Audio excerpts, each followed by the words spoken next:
Bonjour, bienvenue dans une nouvelle vidéo de notre chaîne. Ici, nous partageons des récits de personnes ayant vécu des expériences de mort imminente et d'autres expériences spirituelles. Aujourd'hui, nous allons écouter l'histoire de Selma Hari. Elle raconte avoir vécu une expérience hors du corps, au cours de laquelle elle a été témoin d'un incident nucléaire qui a poussé des gens à migrer de l'Europe vers l'Amérique du Sud. Si vous ne vous êtes pas encore abonné à la chaîne, profitez-en pour le faire maintenant.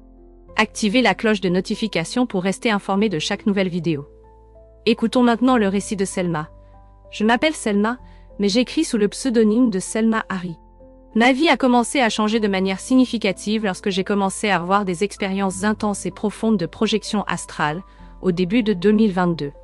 Je suis anthroposophe, scientifique sociale, interdisciplinaire et éducatrice. Lorsque ces expériences ont commencé, j'étais assez confuse car ma formation est fortement basée sur une perspective scientifique. Ma première expérience de projection astrale s'est produite alors que je vivais à Hong Kong, après un bref voyage en Asie du Sud-Est. J'avais visité le Vietnam, le Cambodge et la Chine continentale. À ce moment-là, je ne savais pas que mon attirance pour ces régions était liée à des vies antérieures dans la Chine actuelle. Je crois que mon expérience a commencé à Hong Kong, parce que je traversais une période extrêmement difficile, me sentant complètement seule et un peu fatiguée de voyager seule. C'était la première fois depuis que j'ai commencé à explorer d'autres pays par moi-même à 25 ans, que je me suis sentie vraiment solitaire. Cela s'est produit lorsque j'avais environ 32 ou 33 ans. Il y avait des circonstances qui ont rendu cette expérience possible pour moi. Et bien qu'il y ait toujours des facteurs externes qui facilitent de tels événements, je sens qu'il y a eu aussi un changement d'énergie qui a permis au voile de tomber pour beaucoup d'entre nous, rendant ces souvenirs possibles. Je me souviens vivement de ma première expérience de projection astrale. Je suis allée me coucher et soudainement je me suis retrouvée dans une ville astrale. Je sais maintenant que cette ville astrale est située dans la même région où je me trouvais physiquement, mais sur le plan astral. Selon mes expériences, chaque ville du monde a sa correspondante dans le champ astral. Je suis allée dans une ville astrale qui semblait très asiatique, ce qui correspondait au fait que j'étais à Hong Kong. Mais le plus intéressant était que je suis entrée dans une ville astrale plus proche de l'Inde. Dans cette expérience, je me suis vue habillée comme une dame indienne, avec une longue tresse et un type de sari qui semblait être une version astrale de ce costume traditionnel. J'ai appris à comprendre et à voir de nombreuses personnes de l'autre côté, et j'ai remarqué que beaucoup d'entre elles semblaient être des extraterrestres, ou des aliens, comme nous les appelons ici. Cependant, la plupart des contacts que j'ai eus pendant mes expériences de projection astrale étaient avec des humains, des personnes qui nous ressemblaient beaucoup, mais qui venaient d'autres planètes. L'une de ces expériences que j'ai vécues était celle de voler ou de tomber. Je me suis littéralement vue tomber, voler dans l'espace, descendre dans le terrier du lapin, traverser un trou de verre jusqu'à arriver sur une autre planète, la stratosphère. C'était l'une des nombreuses expériences que j'ai eues et avec le temps, j'ai commencé à comprendre qu'à travers cette expérience, j'ai pu percevoir que toute la planète possède une couche externe, une couche astrale. De nombreux anthroposophes et personnes qui étudient la science spirituelle mentionnent cela comme la 4e dimension, ou des dimensions que la physique quantique aborde maintenant sous le concept de multidimensionnalité, comme la 5e dimension et d'autres. Pour garder l'explication simple et pas trop scientifique, car il est facile de se perdre dans tant de théories et peu de certitudes, j'appelle cette couche la couche astrale, où il est possible de trouver les âmes des âmes de la planète, la conscience qui habite l'unité de conscience de cette planète, ou les monades de cette planète. Je me réfère à cette monade de la conscience, comme ce qu'un spiritualiste appellerait une âme. Dans ces voyages, je tombais dans la stratosphère de cette planète, la couche externe, et je commençais des conversations et des discussions avec ces âmes qui y habitaient. Ces entités me montraient beaucoup de choses, et je participais à plusieurs discussions avec elles. Je me souviens particulièrement de la visite d'exoplanètes, où les gens nous ressemblaient beaucoup. Quelque chose qui m'a surpris dans ces expériences, c'est que sur ces autres planètes, je n'ai pas trouvé la diversité ethnique que nous avons ici sur Terre. Cela m'a pris au dépourvu, car sur notre planète, nous avons une grande variété, africains, asiatiques, européens, entre autres. Sur les autres planètes, tout semblait plus homogène, sans l'identité ethnique que nous avons ici. Cela m'a appris quelque chose de vraiment important, sur la façon dont notre expérience sur Terre est unique et complexe. Sur une planète, tout le monde semblait être caucasien européen. Sur une autre, tous avaient les cheveux foncés, sans blonde. Sur une autre, tous avaient la peau brune, mais avec des nez de forme triangulaire, comme une cloche à l'envers. Ces personnes en général ne m'aimaient pas beaucoup, car elles ont remarqué que j'étais une extraterrestre. Les civilisations que j'ai rencontrées étaient extrêmement développées et étaient surprises de me voir. J'étais intriguée par ces sociétés, qui étaient plus avancées que la nôtre et connaissaient mon identité. À un moment donné, j'ai rencontré un homme dans un endroit qui ressemblait à un café sur leur planète. Dans la 4e dimension, nous avons tendance à reproduire des structures de nos planètes, comme des cafés et des restaurants. Je l'appelle café, mais c'était plutôt un espace communautaire, car il n'utilisait pas d'argent. Il vivait en communauté où certains cuisinaient un jour, et d'autres le jour suivant. Tous partageaient les responsabilités, vivant de manière communautaire, semblable à ce que nous faisons dans nos familles. Ces communautés partageaient les tâches de manière à ce que tout le monde participe. Lors d'une de ces occasions, je parlais avec un homme tandis que des gens autour de nous consommaient quelque chose qui ressemblait à du café. J'essayais d'expliquer que je venais de la Terre, mais il a répondu de manière arrogante, disant qu'il le savait déjà. Bien qu'il soit plus évolué que nous, il n'était pas exactement des êtres illuminés. C'est toujours fascinant d'observer les différents niveaux d'évolution de ces espèces. Cela me fait réfléchir. Ah, je vous connais. Vous utilisez encore de l'argent. Il riait comme si je n'étais pas présente. Et je me souviens d'avoir pensé. Oui, je sais. Nous faisons encore face à des guerres, à la faim, et à d'autres défis. Il semblait détendu, bien qu'il montre un peu d'arrogance à ce sujet. Cependant, il n'y avait pas de malveillance dans son attitude. Juste un sentiment de supériorité.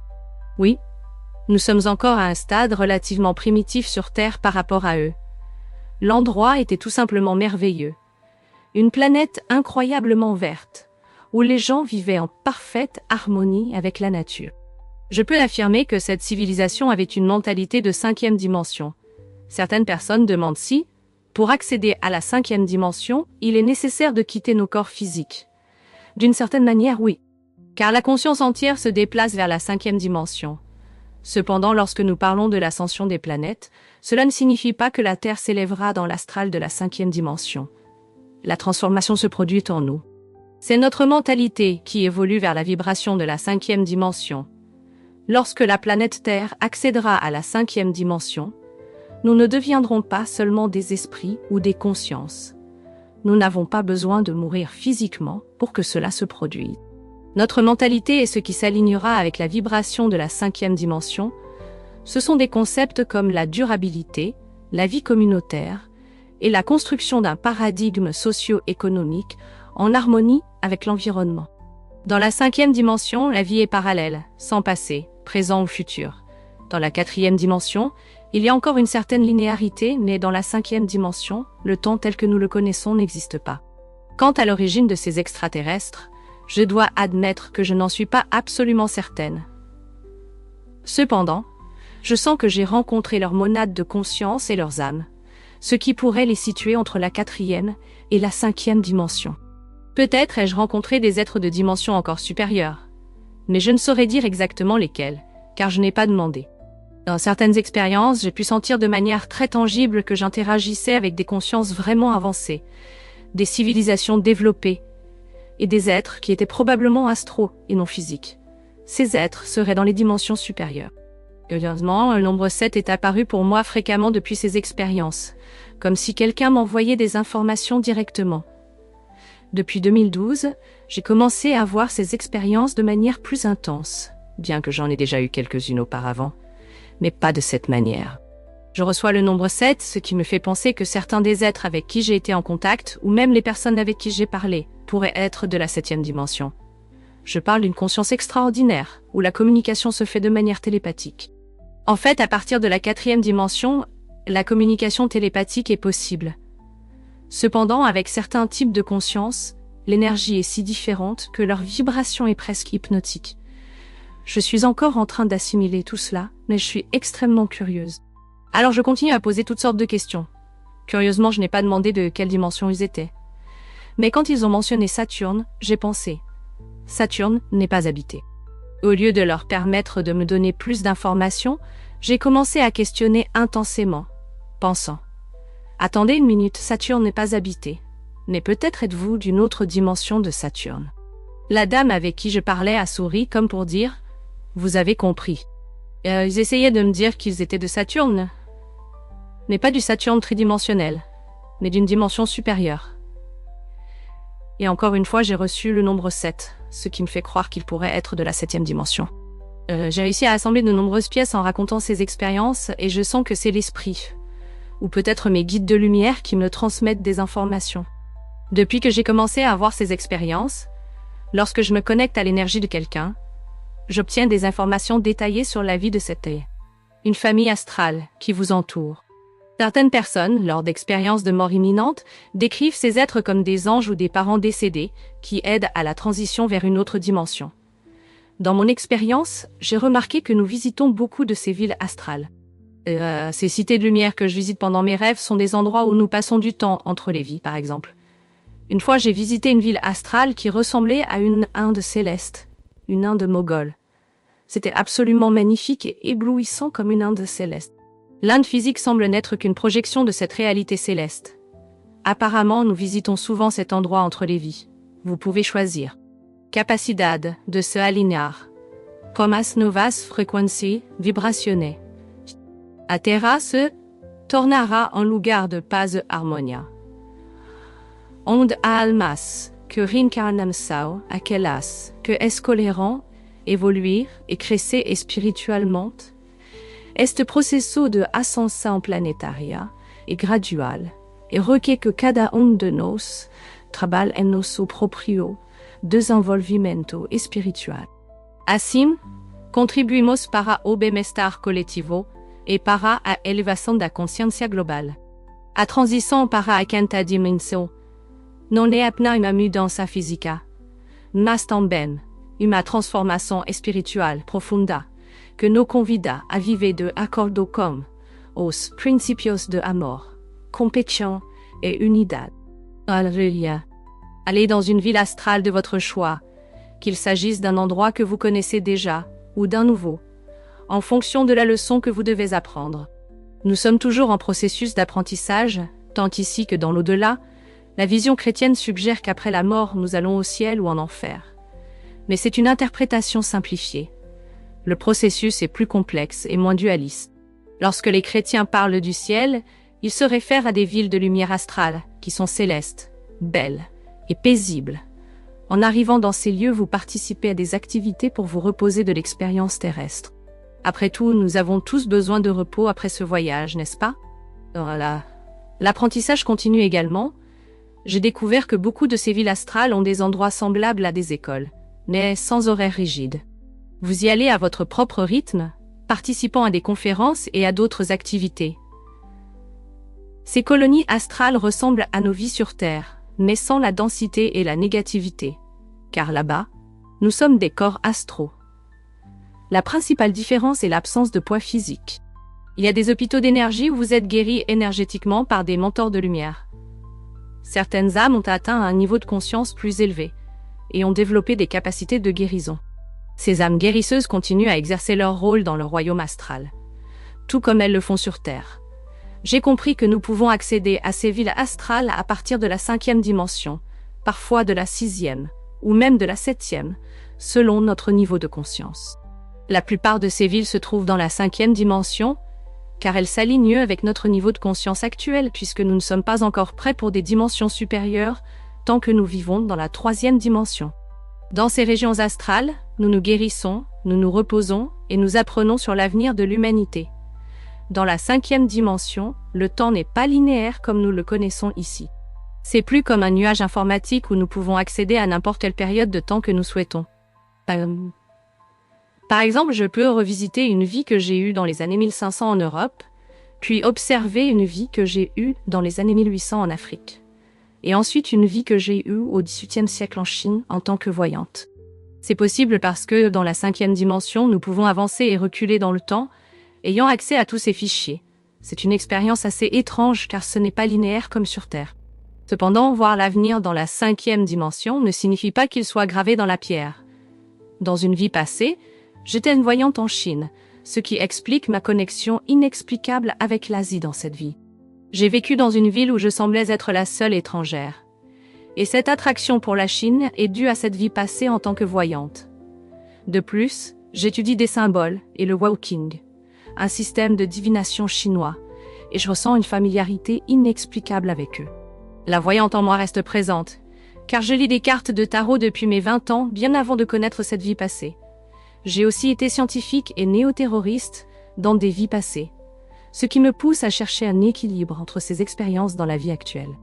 La vérité réside dans l'union de ces deux facettes. La voyante en moi me dit que l'avenir n'est pas prédéterminé. Tout système de divination, que ce soit le tarot ou un autre, nous enseigne que l'avenir n'est pas fixe, car il dépend de notre libre arbitre.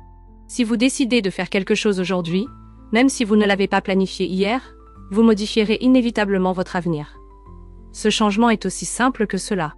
Lorsque nous consultons des cartomanciens comme des lecteurs de tarot et que nous posons des questions sur l'avenir, comme si nous allons nous marier, nous recevons souvent cette question.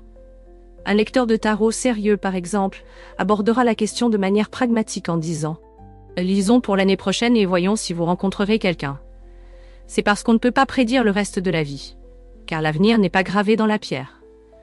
Cependant, l'avenir proche peut être deviné avec une certaine précision, tant que rien n'est fait pour le changer. Un véritable lecteur de cartes discutera avec vous de cette manière. Une cartomancienne sérieuse utilisera un délai spécifique, quel que soit l'oracle, os, tasse de café ou carte de tarot. Ces oracles contiennent des vérités, comme j'ai pu le constater de l'autre côté. Lorsque nous manipulons des cartes de tarot, des os ou des tasses de café, il y a un schéma énergétique en jeu. Vos guides spirituels manipulent cette énergie pour que vous tiriez la bonne carte, révélant ce qui se passera dans les 6 prochains mois ou l'année prochaine. Ainsi, l'avenir dépend de votre libre arbitre.